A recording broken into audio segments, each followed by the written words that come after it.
মানুষের মৃত্যুর সময় আজরাইল আসার পূর্বে চারজন ফেরেশতা এসে রূহকে যা বলেন।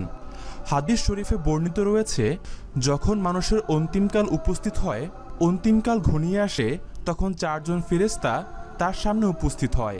প্রথম এক ফেরেশতা উপস্থিত হয়ে বলবেন, হে বান্দা, আসসালামু আলাইকুম। আমি তোমার খাদ্য সংস্থানের কাজে নিযুক্ত ছিলাম, কিন্তু এখন পৃথিবীর পূর্ব থেকে পশ্চিম পর্যন্ত অন্বেষণ করেও তোমার জন্য একদানা খাদ্যশস্য খুঁজে পেলাম না। সুতরাং বুঝলাম তোমার মৃত্যু হয়তো ঘনিয়ে এসেছে এবং এখনই তোমাকে মরণসুধা পান করতে হবে। পৃথিবীতে তুমি আর বেশিক্ষণ থাকতে পারবে না। এরপর দ্বিতীয় ফেরেশতা এসে সালাম করে বলবেন, আমি তোমার পানীয় সরবরাহের জন্য নিযুক্ত ছিলাম, কিন্তু এখন পৃথিবীর সর্বত্র অন্বেষণ করেও তোমার জন্য এক ফোঁটা পানীয় সংগ্রহ করতে পারলাম না। সুতরাং এখন আমি বিদায় নিচ্ছি। একইভাবে তৃতীয় ফেরেশতা এসে সালাম করে বলবেন, হে আল্লাহর বান্দা, আমি তোমার পদযুগলের তত্ত্বাবধানে নিযুক্ত ছিলাম, কিন্তু পৃথিবীর সর্বত্র ঘুরেও তোমার জন্য একটা পদক্ষেপের স্থান খুঁজে পেলাম না। সুতরাং আমিও বিদায় নিচ্ছি। এরপর চতুর্থ ফেরেশতা এসে সালাম করে বলবেন, হে আল্লাহর বান্দা, আমি তোমার শ্বাস প্রশ্বাস চালু রাখার কাজে নিযুক্ত ছিলাম, কিন্তু আমি আজ এই পৃথিবীতে এমন কোনো স্থান খুঁজে পেলাম না যেখানে তুমি শ্বাস প্রশ্বাস চালু রাখতে পারো। সুতরাং এখন আমি বিদায় নিচ্ছি। অতপর কেরামান কাতিবিন দুই ফেরেশতা এসে বলবেন, হে আল্লাহর বান্দা, আমরা তোমার পাপপুণ্য লেখার কাজে নিযুক্ত ছিলাম, কিন্তু এখন দুনিয়ার সব জায়গা খুঁজেও তোমার আর কোনো পাপপুণ্য খুঁজে পেলাম না। সুতরাং আমরা এখন বিদায় নিচ্ছি। এই বলে তারা এক টুকরো কালোলিপি বের করে দিয়ে বলবেন, হে আল্লাহর বান্দা, এদিকে লক্ষ্য করো। সেদিকে লক্ষ্য করা মাত্র তার সর্বাঙ্গে ঘামের সৃষ্টি হবে এবং কেউ যেন সেই লিপি পড়তে না পারে, এর জন্য সে ডানে বামে বারবার দেখতে থাকবে। অতপর কেরামান কাতিবিন প্রস্থান করবেন, আর তখনই এক পাশে রহমতের ফেরেশতা, আরেক পাশে আজাবের ফেরেশতা নিয়ে জান কবজের ফেরেশতা মালাকুল মাউত সেখানে হাজির হবেন, অর্থাৎ আজরাইল সেখানে হাজির হবেন। তাদের মধ্যে কেউ আত্মাকে অতি জোরে টানাটানি করবেন, আবার কেউ অতি শান্তির সাথে আত্মাকে বের করে আনবেন। কণ্ঠ পর্যন্ত আত্মা পৌঁছালে স্বয়ং যমদূত তা কবজ করবেন। চলুন জেনে নেই হজরত আজরাইল আলাইহিস সালাম কীভাবে মানুষের জান কবজ করেন।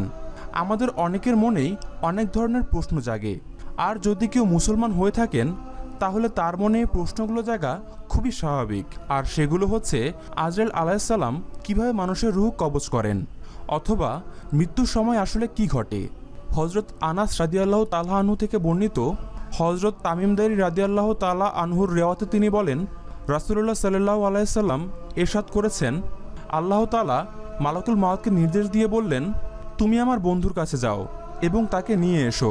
আমি তাকে সুখ দুঃখ দিয়ে সেখানেই পেয়েছি যেখানে আমার সন্তুষ্টি ছিল, অর্থাৎ সে ঈমানের উপর অটল ছিল। এখন তুমি তাকে আমার নিকট নিয়ে এসো, যাতে আমি তাকে দুনিয়ার দুঃখ থেকে মুক্তি দিতে পারি। আল্লাহর নির্দেশ পেয়ে মালাকুল মাউত 500 ফেরেশতার এক বিশাল বাহিনী নিয়ে সে সময় তার কাছে যায়। সে সময় ফেরেশতাদের কাছে জান্নাতের সুগন্ধি এবং কাপড় থাকে, হাতে থাকে ফুলের তোড়া সাজানো এবং শুভ্রবর্ণের রেশমি পরিধেয় বস্ত্রগুলোতে মেশকের সুগন্ধি ছড়ানো থাকে। এভাবে সুসজ্জিত হয়ে মালাকুল মাউত সেই বান্দার কাছে এসে বসে যায়। অপরদিকে তার সাথের ফেরেশতারা তাকে ঘিরে এরকমভাবে দাঁড়িয়ে থাকে যাতে প্রত্যেকের হাত মুমিনের কোনো না কোনো অঙ্গে জড়িয়ে থাকে। অতঃপর তাদের সাথে নিয়ে আসা শুভ্র রেশমি বস্ত্রটি তার থুতনির নিচে রেখে দেওয়া হয়। এরপর তার চোখের সামনে জান্নাতের একটি দরজা খুলে দেওয়া হয়। রাসূলুল্লাহ সাল্লাল্লাহু আলাইহি সাল্লাম ফরমান করেছেন, এই সময় জান্নাতের মূল্যবান বস্তুগুলো যেমন হুর পোশাক এবং রকমারি ফল দেখিয়ে তাকে প্রলোভন দেখানো হয়। আর এই প্রলোভনটি এরকম হয়ে থাকে যেমন অবশিষ্ট কান্নাকাটি করলে তার অভিভাবকরা তাকে খেলনার বস্তু দেখায়, ঠিক সেইভাবে জান্নাতে তার সহধর্মিণীরা তখন অনেক পুলকিত থাকে। এই দৃশ্য দেখে মুমিন বান্দার আত্মা তখন ঠিক লাফিয়ে ওঠে। মালাকুল মউত তখন বলে, হে পবিত্র আত্মা, তুমি বের হয়ে এসো কাঁটাবিহীন বদ্রিকা বৃক্ষে কাদি কাদি গলায়, দীর্ঘ ছায়া প্রবাহিত পানিতে ও প্রচুর ফলমূলে। রাসূলুল্লাহ সাল্লাল্লাহু আলাইহি সাল্লাম এও ফরমান করেছেন, মালাকুল মাউত তখন ওই মুমিন বান্দার সাথে তার বাবা মার চাইতেও কোমল আচরণ করে থাকেন, কেননা সে জানে এই আত্মা আল্লাহর নিকট অতি প্রিয় এবং ঠিক ততটাই সম্মানীয়। তাই সেও এই বান্দার সাথে কোমল আচরণের মাধ্যমে আল্লাহর সন্তুষ্টি অর্জন করতে চায়। সে নেক বান্দার আত্মা এত সহজে বের করে নিয়ে যায়, সে যেন আটার মধ্য থেকে নিক্ষিপ্ত পশম বের করে নিয়ে আসে। অবশেষে আত্মা যখন বের হয়ে আসে, তখন চতুর্দিকে ফেরেশতারা এই বলে চিৎকার করে যে তোমার উপর শান্তি বর্ষিত হোক, তুমি তোমার নেক আমলের কল্যাণে জান্নাতে প্রবেশ করে নাও। মহান আল্লাহ তাআলা ইরশাদ করেছেন, ফেরেশতা তাদের যান কবজ করে পবিত্র অবস্থায়। ফেরেশতারা বলে তোমাদের প্রতি শান্তি বর্ষিত হোক। সূরা নাহল আয়াত ৩২। অন্যত্র এরশাদ হচ্ছে, যদি সেই বান্দা নৈকট্যশীলদের অন্তর্ভুক্ত হয় তবে তার জন্য রয়েছে সুখ, উত্তম রিজিক এবং নিয়ামত ভরা উদ্যান। সূরা ওয়াকিয়া আয়াত ৮৮ এবং ৮৯। মালাকুল মউত যখন আত্মা কবজ করে নেন, তখন আত্মা দেহকে বলে, হে দেহ, আল্লাহ তোমাকে উত্তম প্রতিদান দিক। তুমি আমার সঙ্গী হয়ে আল্লাহর আনুগত্যে অগ্রগামী ছিলে এবং আল্লাহর অবাধ্য ছিলে খুবই পশ্চাৎপদ। তুমি আমার পক্ষ থেকে মুবারকবাদ গ্রহণ করো, কেননা আজ তুমি নিজেও মুক্তি পেয়েছ আর আমাকেও নাজাত দিয়েছ। এভাবে দেহ আত্মাকে সে সময় মুবারকবাদ জানায়। মুমিন বান্দার মৃত্যুতে জমিনের যে সকল জায়গায় সে ইবাদত করত, সেই স্থানগুলো তখন কাঁদতে থাকে। আকাশে যে সকল দুয়ার দিয়ে তার নেক আমল উপরে উঠত, সে সকল দুয়ার তার জন্য কাঁদতে থাকে। যে দরজা দিয়ে তার জন্য রিজিক নেমে আসতো, সেই দরজাও তখন কাঁদতে থাকে। আসমান এবং জমিনের এই ক্রন্দন দীর্ঘ ৪০ দিন পর্যন্ত অব্যাহত থাকে। মালাকুল মউত যখন তার আত্মা কবজ করে নেয়, তখন তার দেহের হেফাজতের জন্য সেখানে ৫০০ ফেরেশতা দাঁড়িয়ে থাকে। যখন কেউ তার দেহের পাশ ফিরাতে চায়, তখন ফেরেশতারাও মানুষের এ কাজে সাহায্য করে থাকে। এমনকি কাফন পরিধান এবং সুগন্ধি মাখানোর কাজেও ফেরেশতারা অংশগ্রহণ করে থাকে। লাশের সম্মানার্থে ফেরেশতারা দুটি সারি করে ঘর থেকে কবরস্থান পর্যন্ত দাঁড়িয়ে যায়। জানাজা যখন অতিক্রম করে, তখন তারা অভ্যর্থনা জানায় এবং তার জন্য তারা সবাই মিলে ক্ষমার প্রার্থনা করে। মুমিনদের এই মর্যাদার অবস্থা দেখে সে সময় ইবলিশ এত জোরে চিৎকার করে ওঠে যে তার দেহের কোনো কোনো অস্থির বন্ধন ছিঁড়ে যায়। সে আক্ষেপের সাথে তার সঙ্গীদের বলতে থাকে, তোমাদের সর্বনাশ হোক, এই বান্দা তোমাদের ফাঁদ থেকে কিভাবে ফসকে গেল। ইবলিশের সঙ্গীরা বলে, এই মানুষ নিষ্পাপ ছিল, তাই আমাদের ফাঁদে কখনোই আটকায়নি। মালাকুল মাউত যখন তার আত্মাকে নিয়ে আকাশে আরোহণ করে, তখন জিবরাইল আলাইহিস সালাম ৭০,০০০ ফেরেশতা নিয়ে তাকে অভ্যর্থনা জানায়। আর সকল ফেরেশতারা তখন তার নিকট আল্লাহর সন্তুষ্টির সুসংবাদ জানাতে থাকে। মালাকুল মাউত যখন আত্মাটিকে নিয়ে আরশের নিকট পৌঁছে, তখন সে আল্লাহ তাআলার সামনে সিজদায় পতিত হয়ে যায়। আর সে সময় আল্লাহ তাআলা ইরশাদ করেন, হে মালাকুল মাউত, তুমি আমার বান্দাকে নিয়ে জান্নাতের বাগানে রেখে এসো।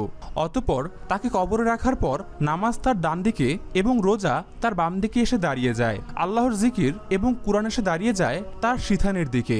সে সময় পায়ের কাছে দাঁড়িয়ে যায় জামাতে নামাজ পড়ার জন্য তার মসজিদে গমন। আর তার ধৈর্য কবরের এক কোণায় অবস্থান নেয়। এ সময় আল্লাহ তাআলা তার কবরে আযাবের একটি অংশ প্রেরণ করেন। আযাবটি এসে কবরের ডান দিক থেকে প্রবেশ করতে চায়। তখন নামাজ তাকে বাধা দিয়ে বলে, আযাব তুমি পিছিয়ে যাও, খোদার কসম এই বান্দাটি সারা জীবন কষ্টে ছিল, কবরে আসার পর তার কিছুটা আরাম মিলেছে। রাসূলুল্লাহ সাল্লাল্লাহু আলাইহি সাল্লাম ফরমান করেছেন, আযাব যখন ডান দিক থেকে সরে গিয়ে বাম দিকে যায়, বাম দিকের রোজা নামাজের মতো জবাব দিয়ে প্রতিহত করে। আযাব এবার মাথার দিক থেকে আসতেও চেষ্টা করলে ঠিক একই রকমই উত্তর আসে। মোট কথা হচ্ছে, আযাব যেদিক থেকেই আসতে চায় সেদিক থেকেই তার জন্য প্রতিবন্ধকতা আসে। অবশেষে আযাব যখন দেখে আল্লাহর এই নেক বান্দার আমল সব দিক থেকেই তার জন্য প্রতিবন্ধকতা সৃষ্টি করে রেখেছে, তখন সে ফিরে যায়। আর সে সময় সবর উঠে নেক আমল সমূহকে বলতে থাকে, এই আযাবের প্রতিরক্ষায় আমি এই জন্য আসিনি যে তোমাদের শক্তির পরিমাণ দেখাই ছিল আমার মূল উদ্দেশ্য। তোমরা যদি তাকে প্রতিহত করতে ব্যর্থ হতে, তাহলে আমি অবশ্যই এসে বান্দাকে এই আযাব থেকে রক্ষা করতাম। আর তোমরাই যখন যথেষ্ট হয়ে দাঁড়ালে, তখন আমি এই বান্দার জন্য অতিরিক্ত সঞ্চয় হয়ে রয়ে গেলাম। পুলসিরাত আর মিজানে আমি তার কাজে আসব। এরপর এই বান্দার নিকট এমন দুজন ফেরেশতা আসে যাদের চোখ নীল বর্ণের এবং তাদের আওয়াজ অনেক ভয়ঙ্কর। তাদের গরুর শিংয়ের ন্যায় দাঁত এবং তাদের শ্বাস প্রশ্বাসের সময় নাক দিয়ে আগুন বের হয়। এই ফেরেশতাদের উভয় কাঁধের মধ্যবর্তী স্থান খুবই প্রশস্ত।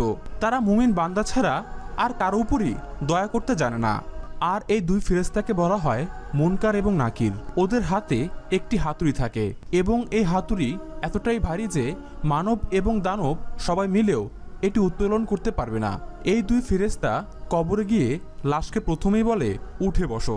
লাশ তৎক্ষণাৎ উঠে বসে যায় এবং কাফনের কাপড় পরে যায়। উভয় ফেরেশতা তখন জিজ্ঞাসা করে, তোমার রব কে, তোমার ধর্ম কি এবং তোমার নবী কে?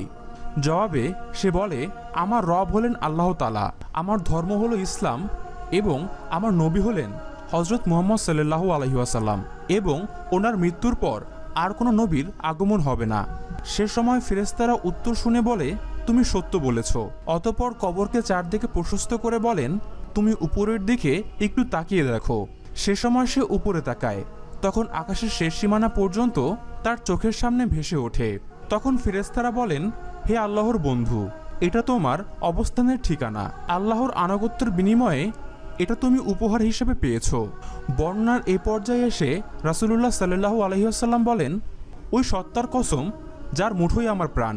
মুমিন বান্দার তখন এতই আনন্দ অনুভূতি হয় যা কখনোই শেষ হবার নয়। অতঃপর ওই বান্দাকে আবারও নির্দেশ দিয়ে বলা হয়, তুমি নিচের দিকে দেখো। নিচের দিকে যখন সে তাকায় তখন সে দেখতে পারে জাহান্নামের শেষ সীমানা পর্যন্ত। ফেরেশতারা তখন তাকে বলে, হে আল্লাহর প্রিয় পাত্র, এই ভয়ানক নরক থেকে তুমি নাজাত পেয়েছ।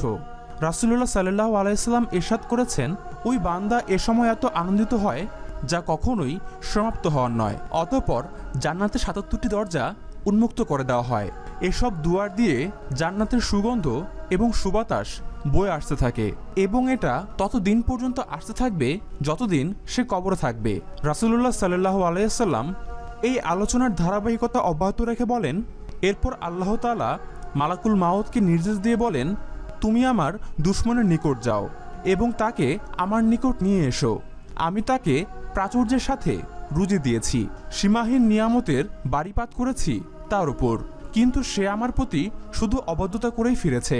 এবার ওই দুশমনকে আমার সামনে হাজির করো। মালাকুল মাউত আল্লাহর নির্দেশ পেয়ে এমন কদাকার বেশে সেই বান্দার নিকট হাজির হয় যে কেউ কোনোদিন এমন ভয়ঙ্কর আকৃতি কোনোদিন দেখেনি। তার 12টি চোখ থাকে, তার হাতে এমন একটি লৌহ শলাকা থাকে যা শাখা এবং কাঁটা বিশিষ্ট। মালাকুল মাউতের সাথে আরও 5 জন ফেরেশতা থাকে, যাদের প্রত্যেকের সাথেই থাকে জাহান্নাম থেকে নিয়ে আসা আগুনের চাবুক। মালাকুল মাউত অবাধ্য বান্দাকে চাবুক দিয়ে এমনভাবে আঘাত করে যে তার প্রতিটি কাঁটা অবাধ্য বান্দার শরীরে যেয়ে বিদ্ধ হয়ে যায় এবং সেটি পাকিয়ে টেনে বের করে নিয়ে আসে এবং তার পায়ের নখের তলদেশ পর্যন্ত আত্মাকে টেনে বের করে নিয়ে আসে। এরপর সেই লৌহ শলাকাটি তার উভয় পায়ের গোড়ালিতে ঢুকিয়ে দেওয়া হয়। তখন আল্লাহর সে দুশমনের এতটাই কষ্ট হয় যে সে ভয়ঙ্করভাবে আর্তনাদ করতে থাকে। তখন সে বাকি ফেরেশতারা তাদের হাতের চাবুক দিয়ে সেই বান্দার মুখ এবং পশ্চাতে অনবরত প্রহার করতে থাকে। এই সময় তার আত্মাকে টেনে সারা দেহ থেকে গোড়ালিতে নিয়ে আসা হয়। শাস্তির এই পর্যায়ে সে ভয়ঙ্কর শলাকাটি তার হাঁটুতে ঢোকানো হয়। তখন বেদনায় সে আবারও সে ফেরেশতারা ভয়ঙ্কর সে চাবুক দিয়ে তার মুখমণ্ডলে এবং নিতম্বে মারতে শুরু করে। হাঁটু থেকে সে শলাকা দুটি বের করে এরপর ঢোকানো হয় তার নিতম্ব দেশে, অতঃপর বুকে এবং সবশেষে তার কণ্ঠনালীতে। তারপর পূর্বের মতোই সেটিকে টেনে আবার বের করা হয়। এরপর ফেরেশতারা জাহান্নাম থেকে সংগ্রহ করা অঙ্গার তার থুতনির নিচে বিছিয়ে দিয়ে বলে, হে অপবিত্র আত্মা, তুমি বেরিয়ে এসো। তুমি থাকবে প্রখর বাষ্পে উত্তপ্ত পানিতে এবং ধূম্রকুঞ্জের ছায়ায়, যা শীতল নয় এবং আরামদায়কও নয়। এটি উল্লেখ করা হয় সূরা ওয়াকিয়ার 42 থেকে 44তম আয়াতে।